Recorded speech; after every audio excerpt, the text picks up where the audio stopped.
ang Ginoo manaak kaninyo. Manasab kanimo. Kinutlugikan sa Ebanghelyo sumala ni San Juan. Himayaw ikaw, Ginoo. Si Tomas, nga ginganlag kaluha, usa sa napulog duha ka tinun-an. Wala mahiuban kanila sa pag-anha ni Jesus, busa gisuginlan siya sa ubang mga tinun-an. Nakita namo ang Ginoo.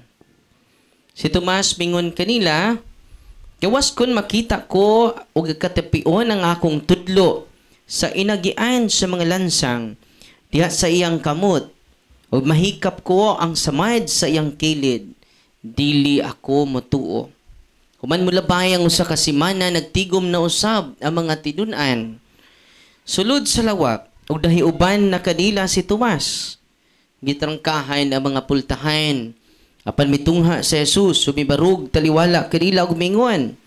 Mainyo unta ang kalinaw. Unya mingon siya kang Tomas, tan-awa ang akong kamot. Hikapa kini, hikapa usab ang samad sa akong kilid.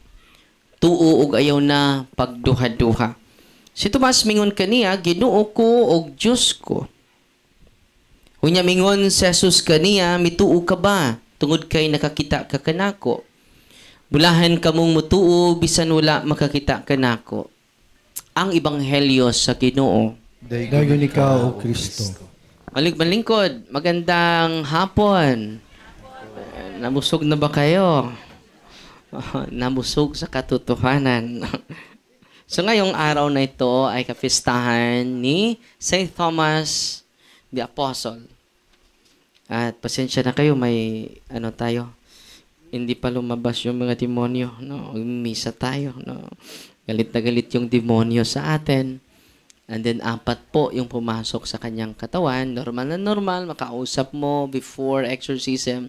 Ngayon, may mga demonyo na at 13 years old pa, sabi ng demonyo, nakapasok sila sa katawan niya through the spirit of the ballpen. Ano yung spirit of the ballpen? Katulad din sa spirit of the glass. Ngayon, modern na sila. Charlie. No. So, yun po. Satan is real. Siya po ngayon is 52 years old. Matagal na pala yung demonyo. Last week, sumama lang siya sa kanyang kaibigan. Siya pala ang may demonyo. Hindi natin alam yung katabi mo mamaya. Relax lang. Ang daming doorways po. Kanina. Ang daming doorways sa kanya. And then, hindi pa siya makarenounce. Galit na galit sa akin. Batikag na akong Darwin. Imong dagwa na Darwin, marag lubot. Because he is blasphemous. Yung demonyo. So, hindi na ako natuwa sa pinagdadasal mo, Darwin. Ang ingay mo. Ayan, dami.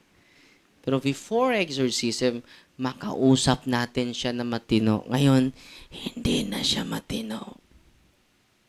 Matagal na po yung demonyo. Last week pa po yan, first time ina-exercise natin. Hindi pa kami tapos, nagsisimula pa lang ang laban. Sabi ko, demonyo, magmimisa muna ako. Wag kang magmisa. The power of the Holy Eucharist. Amen? Natutuwa ba kayo ngayon?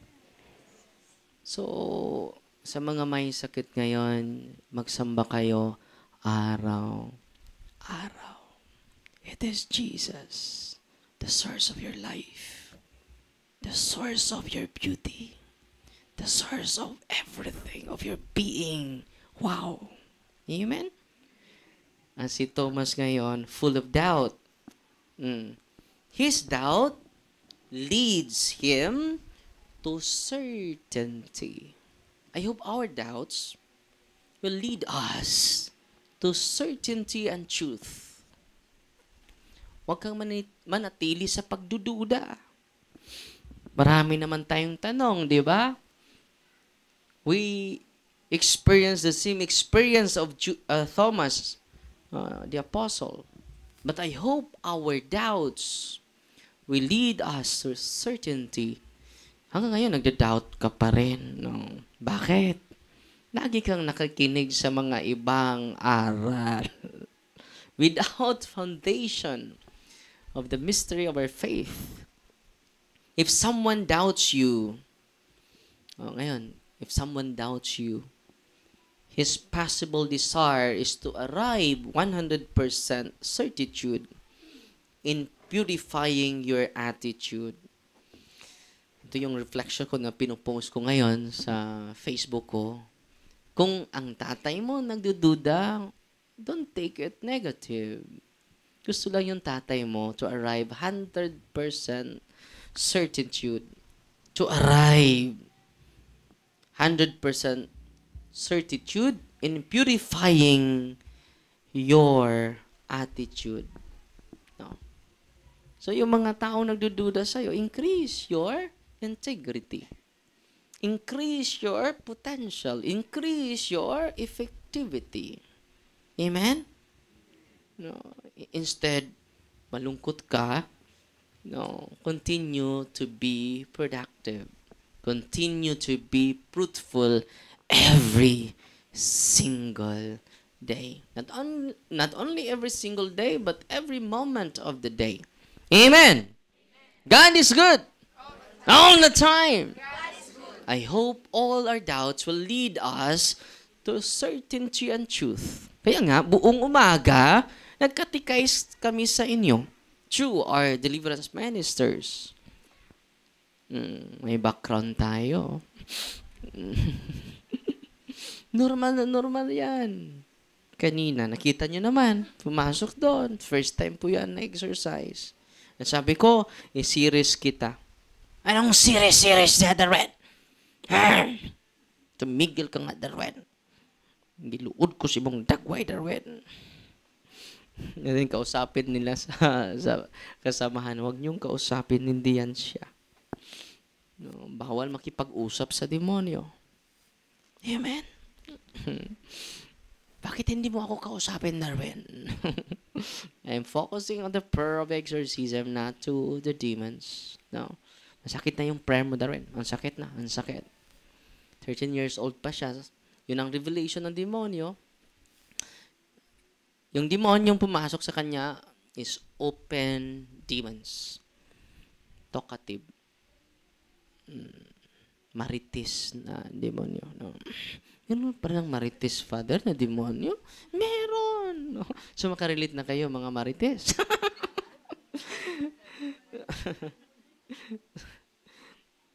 Satan is real, no? Ito yung reflection ni Saint sa kapistahan ni Saint Thomas Aquinas, Saint Cyril of Alexandria. Sabi niya, it was not so much for Thomas' sake. Yung doubt ni Thomas, it is not so much for him, but for all of us. That Christ allowed him to doubt by showing his wins and he helps us to believe. So ngayon, hindi lang concrete yung resurrection ni Kristo. Si Thomas, hindi lang naniwala na Jesus is resurrected, but He is also God. No. We have a Son of God, the Eucharist. Wow. If you have illness, every day go to Mass. It is the source of healing. Walang bayad po, libre lang, but we take it for granted. Totoo hindi. The priests, the doctors, the sacramentals of the church, the medicine, all of them are instruments of healing. Well, confession, may pare tayo na tinatawagan ngayong 1:00, 2:00. Pupunta sila dito for confession. Confession of the sins, lahat po. Unwenting, mamaya mag-unwenting po ako. And then the Eucharist, the 3 sacrament of healings are the source of healing. Yung mga hapak ninyo are demons, amulets. We need to go and to to learn the beauty of our faith. Only the beauty of our faith can liberate us from superstitious belief, lucky charm, lucky coin, lucky wallet, puro lucky, way budgie.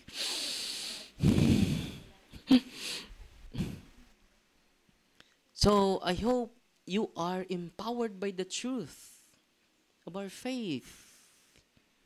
Because the most precious possession of the mind is only the truth. Dahil busy na tayo, sinong nagkatikais natin yung mga may superstitious belief? Dinidiscuss na po yan kanina. No, mga lola natin, maraming mga superstitious belief because they are not catechized by the mystery of our faith. And that's the reason why we established this ministry, the Center of Exorcism, to catechize a lot of people. So this coming August, malaki na yung improvement sa exorcism office. No? Kung mag-share ka, 20 pesos lang. Malaki na yung tulong sa charity at sa ministry natin. Saan aabot ang 20 pesos mo? Marami tayong matulungan. May evangelization, may evangelizer, may vocation, 23 seminarians na po ang natulungan sa ministry ito. Kung mag-share ka, 20 pesos lang. 20.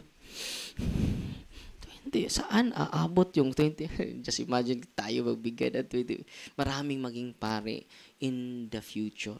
Alam nyo, kung alam lang ninyo, ang daming gusto magpare pero walang financial support. Ako, wala akong financial support yung pagpasok ko sa seminaryo. Grabe yung problema ni Papa dahil ang dami namin, 11 kami. Si Papa magdadaro sa buntag, magdadaro din. Sa Tagalog, daro? Daro pa rin, no? Magdadaro din sa gabi. Araro pala. Mag-araro sa umaga, mag-aararo din sa gabi. So, naging 11 kami. And then, pagpasok ko sa seminaryo, wala akong pera. Sabi ko ni Papa, huwag kang magproblema pa. Problema ng Panginoon yun. Basta papasok ako kahit wala tayong pera.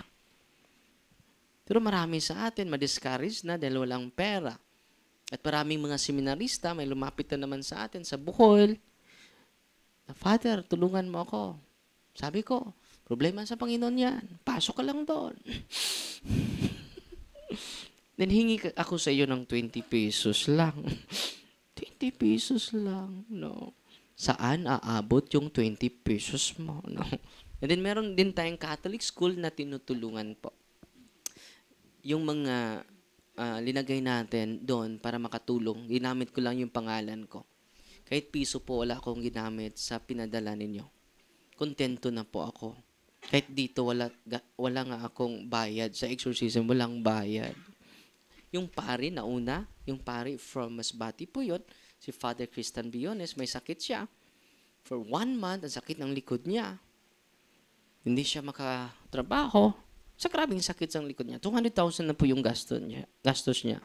Sinabihan ko si Father, receive the sacrament of healing, Father. Father, alam mo, babalik ako sa doktor. Sa Manila pa ako. 200,000 na yung gasto ko sa loob ng 1 buwan. Ang sakit ng likod ko, Father. Ihatid sana kita. Ako sana magmaniho para sa'yo. Pero Father, alam mo, ang sakit ng likod ko, hindi ako makapag-drive sa'yo. Sabi ko, after sa talk ko sa mga parokyano mo, Father, receive the sacrament of confession. Ilang buwan ka na hindi nang umpisal. Matagal na, Father. Yung umpisal ka mamaya. And then, i-renounce mo yung paglapit ng mga ninuno natin sa mga albularyo. After renouncement, after receiving the sacrament, he is completely healed from all the pain at his back. Until now, hindi na mo balik. Is it amazing? At sabi sa akin, Father, gusto ko matuto sa ministering ito. So, dumalaw siya sa atin ngayon. Pero babalik ako, Father. Na-inspired sila. Nakita kayo. Ang daming tao, Father. Father, maliit lang yan. Kapag babalik ka Saturday at Sunday, doble pa. Lalo-lalo na kung matransfer na tayo doon, maganda na yung lugar. At salamat sa nagbigay ng 20 pesos. Walang tigil ang construction sa ating St. Michael Exorcism Center. Hindi po yan akin. It is owned by the Diocese of Tagbilaran po. Amen? God is good. All the time. Natutuwa ba kayo ngayon? Lula, ilang taon ka na la? Wow! 93! Makalakad ka pala. Ha? Makalakad pa siya? Wow! 93! Anong oras ka matutulog la? What time ka matulog? 7 o'clock. So, matagal talaga mamatay yung maagang matulog. Kayo? Maaga, Father. Launa ng madaling araw. Madali kang mamatay. Shh. Tularan natin sa Lola, ha? Maaga na tayo matutulog ngayon para abot tayo ng 93. Lola, grabe, no? So, yung mga anak ninyo, anong oras matulog? Alas 10, alas 11, madali yan mamatay, no? Kung gusto nyong mahaba yung buhay nyo, maaga tayo 7 years old. 7 p.m. Matulog na. What time magigising, Lula? Wow! 12 hours na tutulog. 11 hours. Kaya pala, mataas. Ang iba walang tulog, malapit na yan. So ngayon, walang tulog ito, yung ine-exercise natin, wala yung tulog. So after sa processing natin, tele-process natin sila. So, ito yung isi-share ko sa inyo. So, ang highlight ko sa Ebanghelyo, don't remain in your doubt. I hope your doubt will lead us to certainty and truth. Katulad ni St. Thomas Aquinas. Ito yung isi-share ko sa inyo, abusive relationship. Ito po, grabe yung demonyo pala. It will lead us to abuse our intellectual capacity, intellectual faculties, psychological faculties, and emotional faculties. Grabe yung demonyo. Grabe yung demonyo pala. Kung papasok na siya sa atin. Sabi ni Smith makes the following observation. Isang exorcist. We name possession truly the vexation. Hindi mo maintindihan yung sarili nyo. Vexation. When the demons invades the human body and dwells there, the abuses the faculties of the possessed man by a tyrannical domination. Kaya nga, psychological attack ito sa demonyo. Kaya nga, hindi ka na makapagpigil sa sarili mo. Grabe na yung addiction mo. It will lead us to addiction because he will abuse our faculties.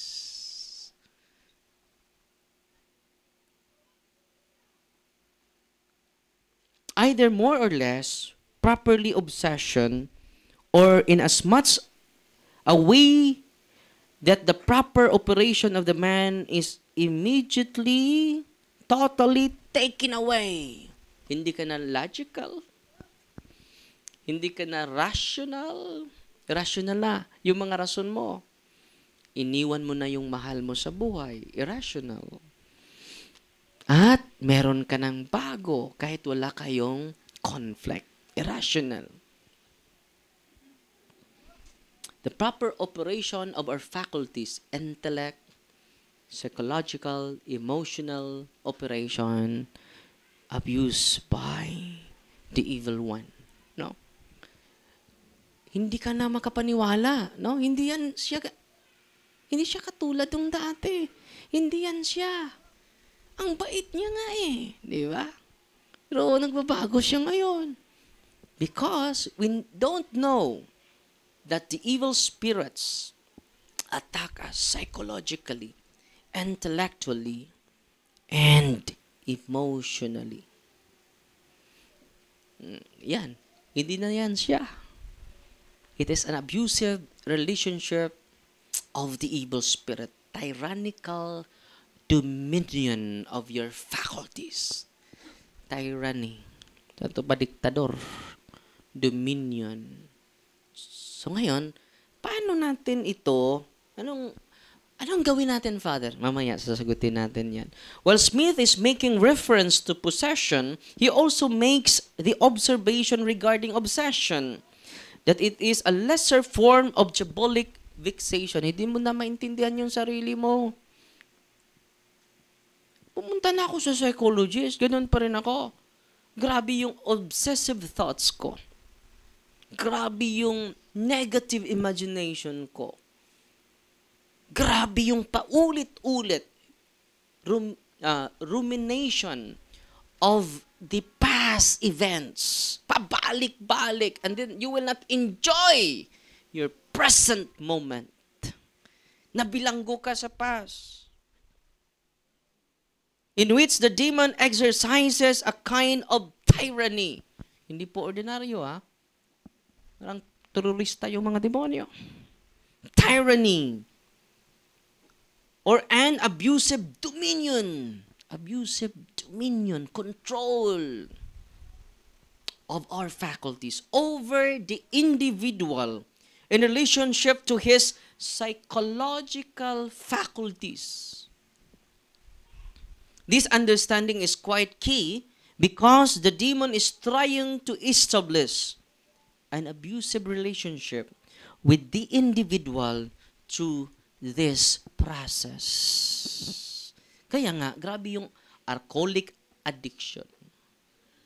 It will lead him to abuse his body. And then magkasakit ka na, sinong i-blame? Ang Diyos. Hindi yung kanyang bad habit. Grabe, no? Ngayon, anong gawin natin para ma-save tayo nitong demonic obsession ng ating tunay na kaaway po? Ready na kayo? Uy, ready na ba kayo, no? Ito po yung advice ni Father Charles Rifferger.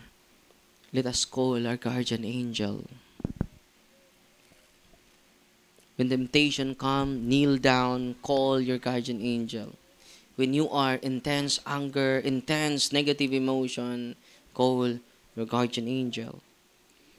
Sabi ni St. Thomas, is essentially saying here, is that so to the particular guardian angel deputed to the individual. Don't forget, na ang Diyos ay may pinadala na guardian angel bawat isa sa atin. Wow! Natutuwa ba kayo? Don't call your guardian angel during in the night, every moment. Angel of God, my guardian here. Huwag mong i-pray ng nagmamadali. Angel from the heart. Pray it from the heart. Ang liit niyan. Na prayer, but very effective. When you pray it with devotion, when you pray it from the heart, angel of God, my guardian dear, to whom God's love commits me here, ever this day, be at my side, to light and guard, to rule and guide. Amen. Wow. Yan ang ituro sa mga anak ninyo. Every time, nagtantrum sila, call your guardian angel, anak. Every time na tatamarin yung anak mo, call your guardian angel, anak. Bakit? Kapag tatawagin mo yung guardian angel mo, yung high-rank angels na related sa kanya ay matutulong din sa'yo.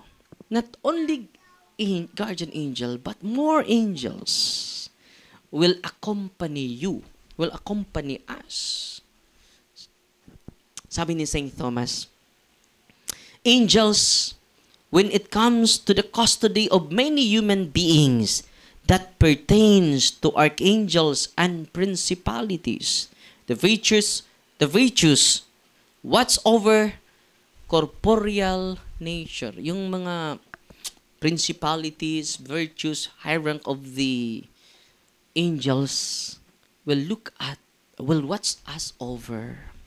Lagi silang nakagwardya sa atin. Ang problema, hindi natin sila tinatawag.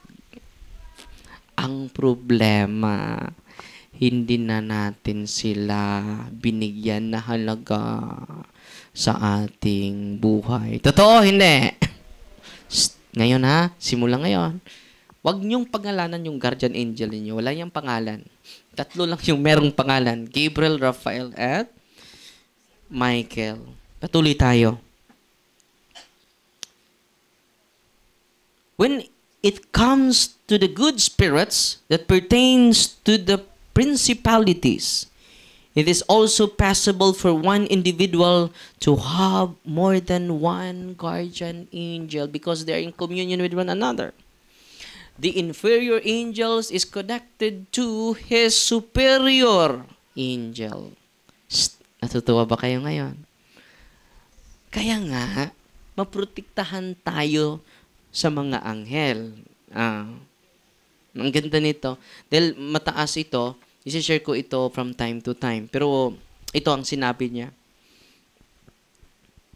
And so the person would have one guardian angel from the lowest choir, while the other guardian angels could be from a higher choir, depending on the individual's function in society or in the providential plan of God.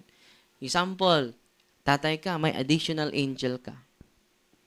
Maging mayor ka, may additional guardian angel ka. Wow! Pero bakit marami ngayong kurap? Hindi nila tinawag yung guardian angel nila. Uy. Bakit tayo din kurap? Hindi tayo bubuto kapag walang one-one. Because we never call our guardian angel. That's a problem to all of us.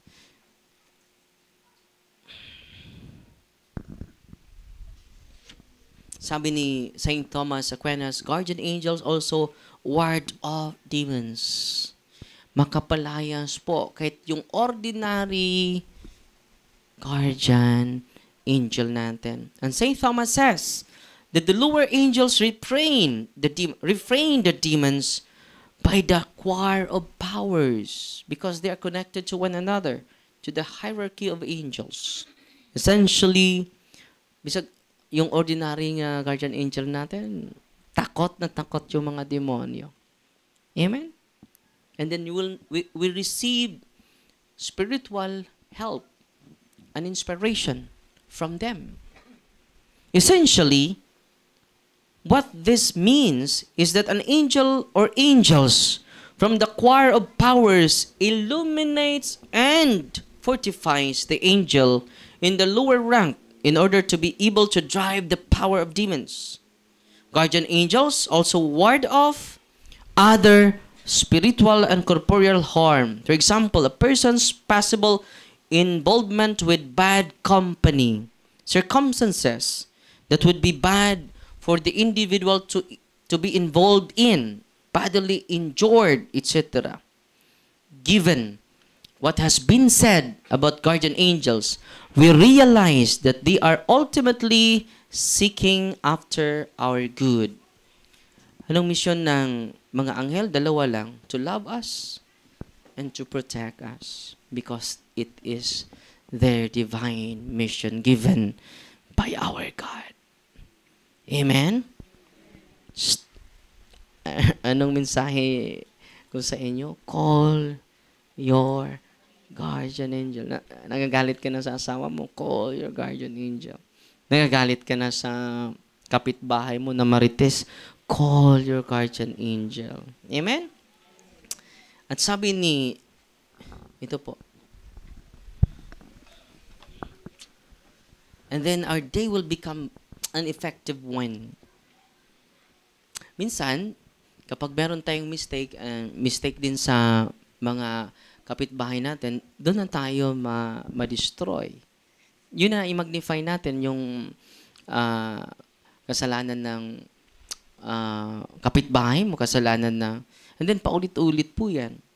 Anong gawin natin? Ito po.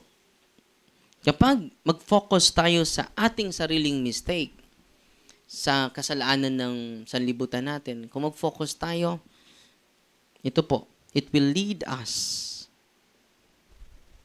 to self-deceiving, self-justifying path, then often involving rationalization. Ano itong rationalization? Rationalize. Ano yung rationalize? Lies. Justification. Rational lies. To self and to others. Discover up, empowers, giving it disproportionate importance and causes far deeper injury to the self. Sinong ma-injured? Self. It is not what others do. Take note, ha? It is not what others do or even our own mistake that hurt us. Hindi yung ginawa ng ibang tao. Hindi din yung mga kasalanan natin that hurt us the most. It is our response to those things. The way we respond to them. Ang nakapagbigay sa atin ng more pain, more torture, more suffering. Para tayong, ito yung analogy. Chasing after the poisonous snake. Hinahabol mo yung poisonous snake that bites us. Di ba? Kinagat mo ako, papatayin kita! Hinahamol mo pa yung poisonous snake. Nag-focus ka sa snake na kumagat sa'yo.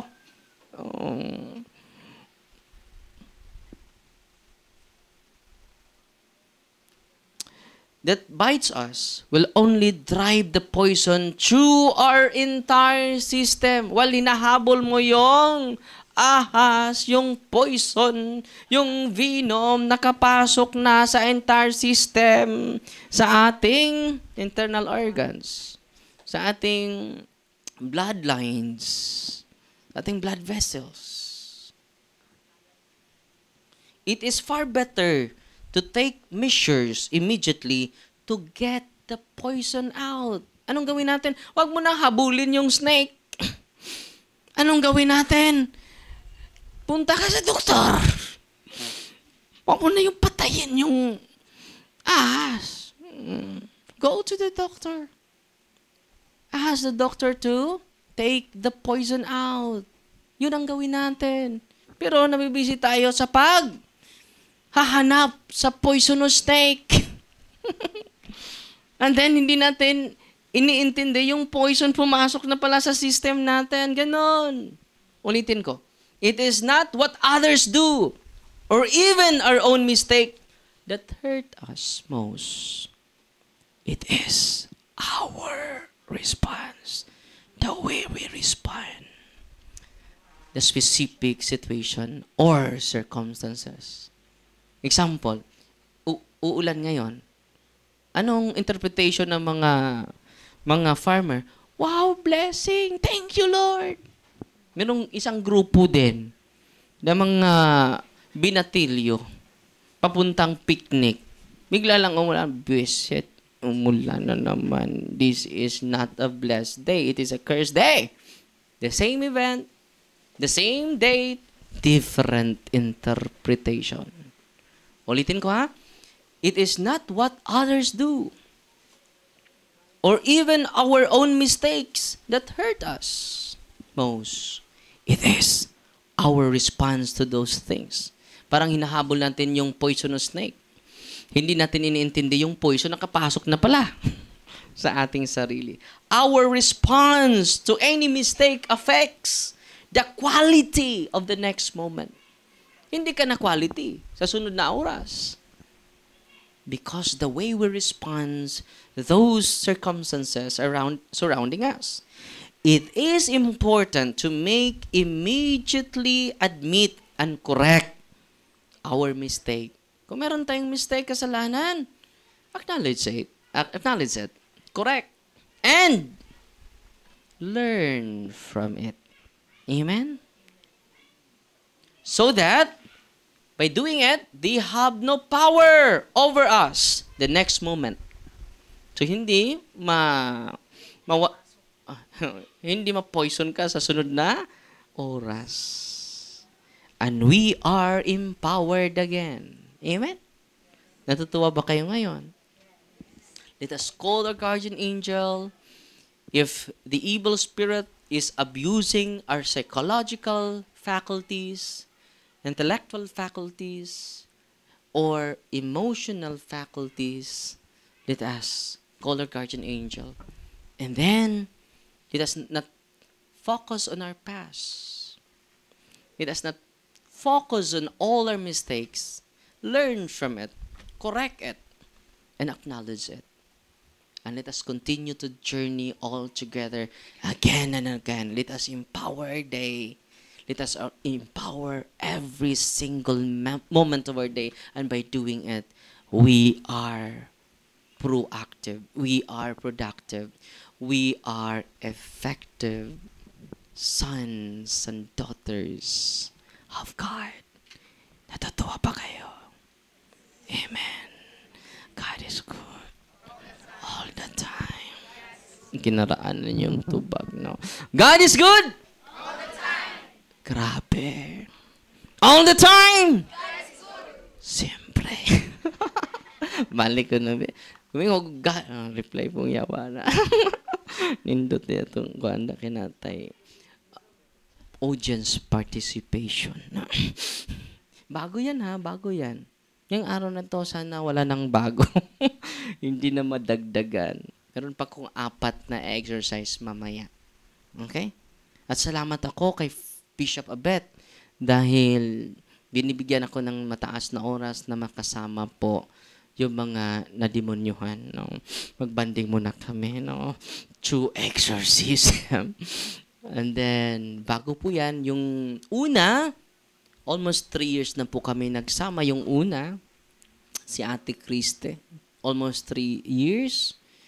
At almost na po, 3 na lang naiwan from 20 legions po. 1 legion is 6,000 demons. At ngayon, 3 na lang ang natira. The spirit of Illuminati, the spirit of Freemasonry, the spirit of divination. Yung demonyo ay may nilagay na invisible chips dito sa kanyang ulo. Kaya nga, open yung psychic power niya.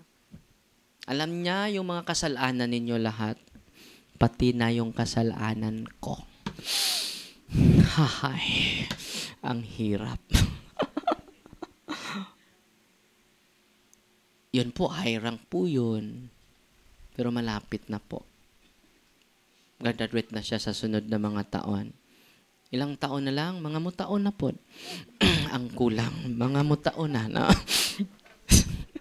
Pero almost 3 years na kami. This coming October. Amen? So Satan is real, and then I hope you will call your guardian angel. Turuan nyo po yung mga apo ninyo. Turuan nyo po yung mga anak ninyo. Tulungan nyo po kami. And then by doing it, we all together transforming our thoughts, our hearts to the heart and mind of the Good Shepherd, Jesus Christ. Yan po ang tunay na milagro. Hindi po yung pagpalaya sa demonyo, hindi po. Yun ang kaibahan natin sa iba. Yung mga pastor, yung mga hindi na ordinahan ng obispo, they're so impressed with the deliverance that they have done. They are so impressed with the healing that they have done. No, it is not. The most important thing is not the healing. It's not the liberation. The most important thing is our conversion. Period. Even though there's no healing, even though there's no liberation, kahit hindi pa napalayas yung demonyo, si Ate Christy, grabe na, araw-araw niya magsamba. Ngayon, hindi na siya mapapasok sa tabernacle. Nung una, mapapasok siya kapag hihipo siya. Ngayon, malaki na yung improvement niya. Tumigil na ako ng magdasal, siya nag-react pa rin. Ngayon, tumigil na siya sa pag-react, hindi pa ako natapos sa pagdasal. So meaning, malaki na yung improvement. At yung demonyo nakapasok sa kanya, 3 na lang. From 20 legions to 3 demons. Malapit na kami. Kailan yan nag-graduate, Father? Hindi ko rin alam. Dalang Diyos ang mag-liberate niyan, hindi po ako. Pero ang malaking milagro, yung transformation niya. Pinatawad na yung mga taong nasa paligid niya. Pinatawag na yung nanay niya na grabe yung conflict nila. Yun po ang tunay na milagro. Uy.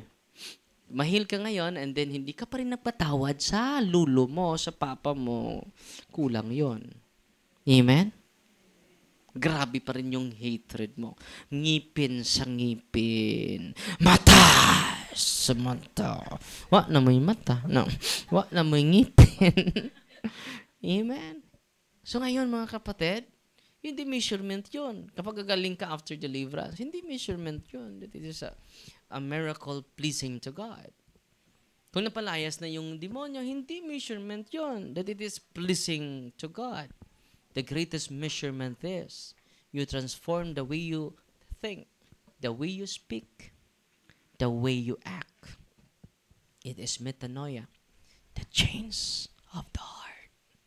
Yan ang tunay na milagro ni Kristo. Kaya nga, sa Ebanghelyo nung dati, yung isang linggo, sabi ni Kristo, hindi ko kayo kilala. Lord, we preach your word.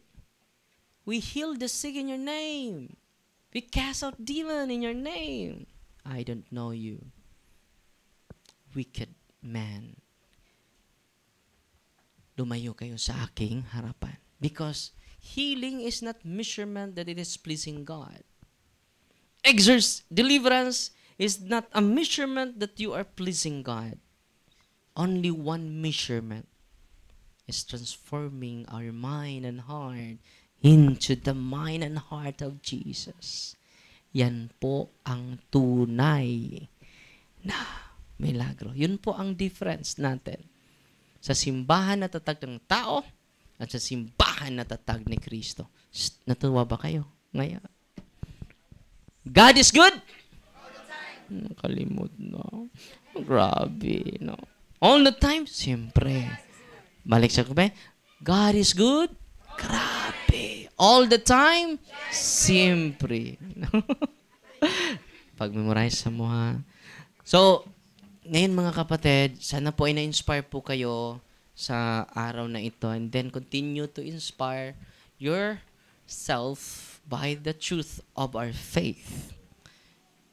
Kailangan natin na ma-inspire by the truth. Not by the person, but by the truth. And that truth has a personality. And it is Jesus. I am the truth. I am the life. I am the way. Amen? At ito yung tatanggapin ninyo. Wow. Higit pa kayo sa nanalo sa luto ngayon. Amen? So, patuloy tayo and then exactly 2 after sa after sa blessing ko sa mga religious items ninyo, papasok ako muli doon and then tatawagin kayo lahat. At kayo na po ang magpatuloy sa pag-deliverance sa bahay ninyo. Okay? Kayo na magpatuloy sa pag-deliverance sa may sakit ninyo. Call your priest for this to receive the sacrament. Yung mga may sakit, receive the sacrament. All priests are healers. All priests are healers. Not only Father Darwin. All priests are healers. Amen? May pare ba kayo sa parokya ninyo? Pasalamatan ninyo, Father, you are a healer. Not because of you, Because of the sacrament of Jesus. At natuwa po ako ngayon, ang dami na pong pari na empower. Isa na yon. Yung bibisita, marami ng pari bibisita sa atin. No? Because they are empowered by the truth. The healing power is not exclusive to Father Darwin. It is inclusive to all the ordained ministers. Because all of us are equal. We receive the same power. Yung kapangyarihan ng mga apostol, the same power. Hindi po. Mas makapangyarihan po yung mga apostol kaysa pare. The same authority. The same power received by the apostles to his priests in this modern time. Natutuwa ba kayo? Uy. Ang dami po. Sa mga lugar na pinupuntahan namin, daming testimonya po. We are healed. We are transformed, Father, because we receive the sacrament of Christ. We use the sacramentals of the church. Amen? Hindi napapagod. Tukatib na tukatib yung demonyo. Dadagdagan natin ng prayer mamaya. So, gabi na ako magka-uwi ngayon. Ano kayang oras ako makauwi ngayon, no? Mayapat pa, no? Yung iba mga bago, no? So it is all about prayer. Yung demonyo ay matorture sa prayer. Wala nang iba po. Fasting and prayer po ang makatorture ng demonyo. Okay? Fasting and prayer.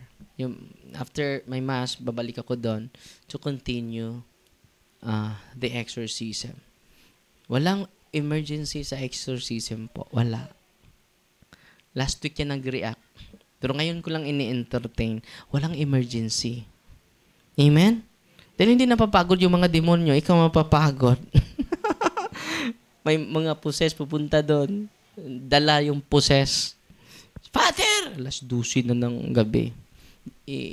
Ibibigay ko lang yung holy and exercise oil, magdasal kayo, bukas na ako mag-entertain sa inyo, matutulog ako. Dahil yung demonyo ay hindi mapapagod, si Father Darwin ay mapapagod, no, balik kayo bukas. Diba?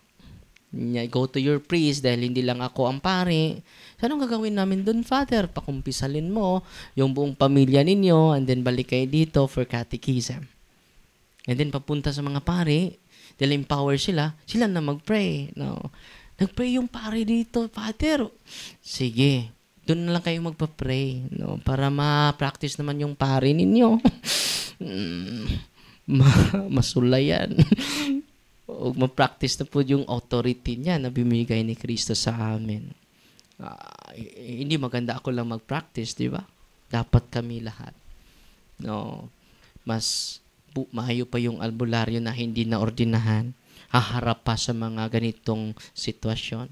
Pero yung pare na ordinahan, natatakot. Totoo, hindi. Pero dahil sa lack of knowledge. So ngayon, huwag na kayong matakot. Dapat ang demonyo na ang matatakot sa ating lahat. Amen! Amen po ng yawa. Very good yung yawaan nila. Amen. Atong ampuo ng pag-ampo sa katauhan, manindog. Palihog, manindog.